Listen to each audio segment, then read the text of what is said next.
A audiência de instrução, o ato mais solene possível da Justiça do Trabalho.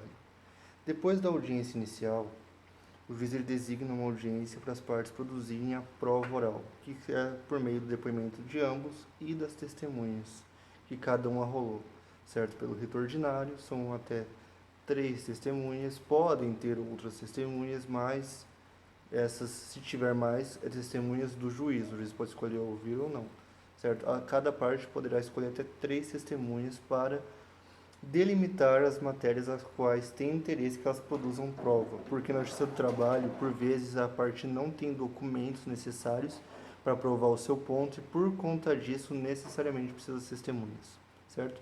E como funciona? Aberta a audiência, o juiz ele vai perguntar para as partes: há interesse em acordo? Tem proposta de acordo? Então, novamente, o juiz ele vai tentar a autocomposição, ele vai tentar um acordo entre as partes. Não tendo acordo, o juiz vai perguntar: tem interesse em ouvir o reclamante? Tem interesse em ouvir o preposto da reclamada? Nessas respostas, geralmente a resposta tem que ser positiva. Por quê? Porque pode dar confissão a uma das partes. Então é sempre interessante seja ouvido a parte ou o preposto. Lógico, vai depender de cada caso, mas vamos supor, você faz algumas perguntas para o preposto e ele não sabe responder. Ele tem o dever de responder, mas ele fala que não sabe, não se recorda. Pode dar confissão ficta e aí vai ser presumidamente verdadeiro os pontos que ele não abordou, certo?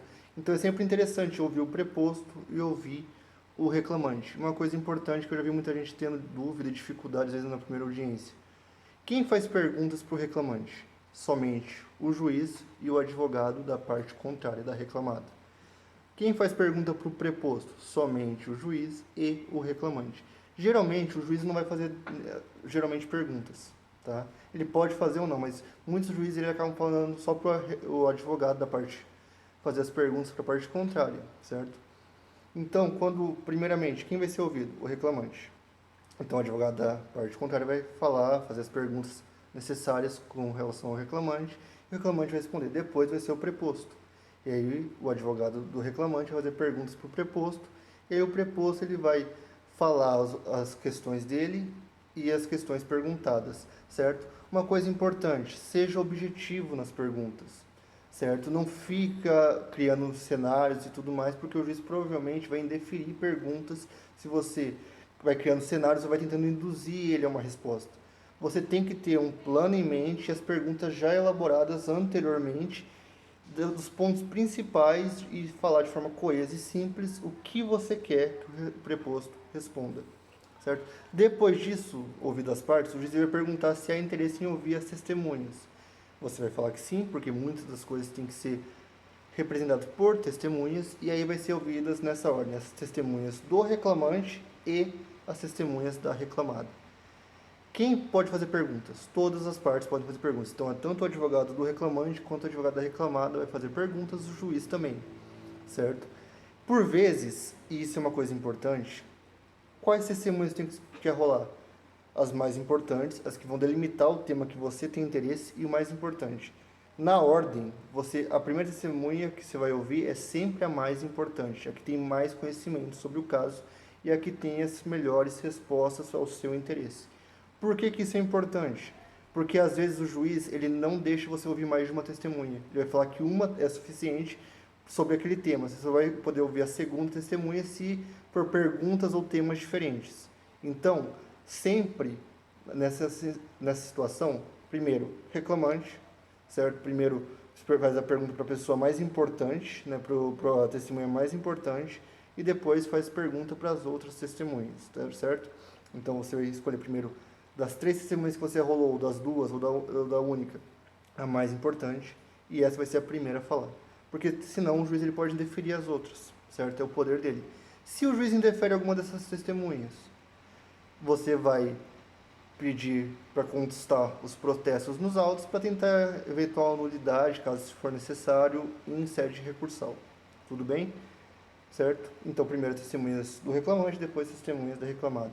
Uma coisa importante: as testemunhas, nesse caso em específico, elas não podem ter interesse na causa nem para prejudicar nem para ajudar o reclamante, nem para prejudicar ou ajudar a empresa, Se o juiz, no começo, ele vai perguntar, você tem amizade íntima com o reclamante?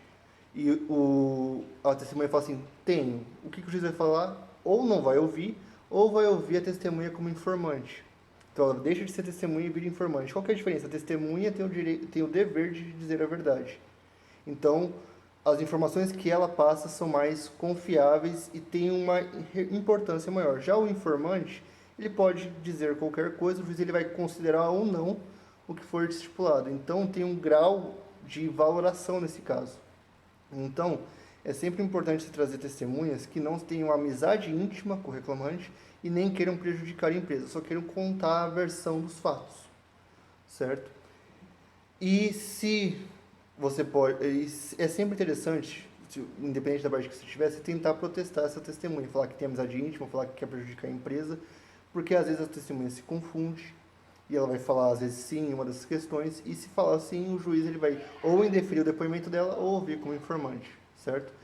Passou isso, passou essa parte final, o juiz vai encerrar a audiência, depois que todas as testemunhas forem ouvidas, ele vai perguntar novamente, tem alguma proposta de acordo? Certo? Não tem proposta. O que vai acontecer? Razões finais, que podem ser orais ou escritas, certo? Tem juiz que fala que vai ser escrito, ele dá o prazo, 5, 10 dias, e tem juiz que vai falar assim, não, só aceito razões orais, porque a causa não é complexa, porque não tem peculiaridades, eu quero razões finais orais. Nesse caso, então, você vai ter que fazer oralmente. Eu sempre sugiro, antes de tudo, você já ter um rascunho do que você vai falar, antes até da audiência, nas razões finais, e conforme a testemunha for falando algumas coisas que forem interessantes para você, você vai anotando, certo? Então sempre tem esse preparo prévio, tanto das perguntas quanto para as razões finais. Feitas as razões finais, o juiz ele vai abrir o prazo para ele sentenciar. Então os autos vão ficar conclusos para ele sentenciar, certo? Então, veja, nessa audiência de instrução vai ser tentado acordos, vai ser ouvida as partes, certo? E é sempre interessante que se ouva as partes, porque o depoimento das partes, ele é mais para prejudicar do que para ajudar, certo? Porque a parte pode entrar em contradição e tudo mais, então é sempre interessante ouvir a parte contrária, certo?